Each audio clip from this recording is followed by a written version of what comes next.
Hi there. In this video, we're going to learn to create an interactive PDF in InDesign. So let's get started. I have this document with just one page with some text that does not make sense. So I'm going to go to my A master. Now here, I'm going to insert two icons, one for the email address link and the other a web link. So let's go to File and then Place and locate the images that I have made on Illustrator and hit Open. Now this is something you've learned in the Gridify lesson earlier. I'm placing two icons, so when I click and drag, all I need to do is hit the right arrow key once, and both my images will be placed here.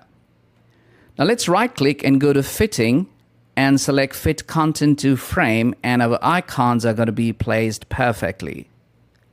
Let's click the mail icon first to select it, and then go to Type, and then Hyperlinks and Cross-References, and select New Hyperlink, which will open this pop-up.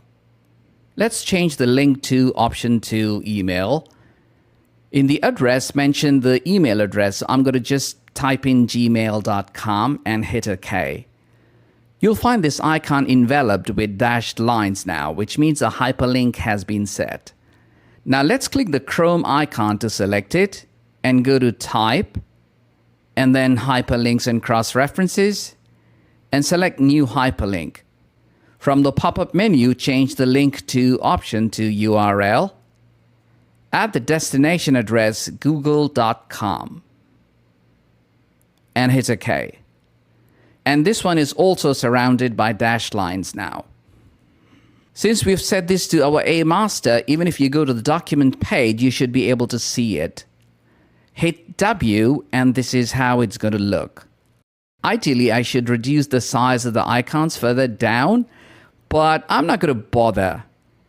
To test it, let's go to Window and then Interactive and select Hyperlinks, and a pop-up menu will open.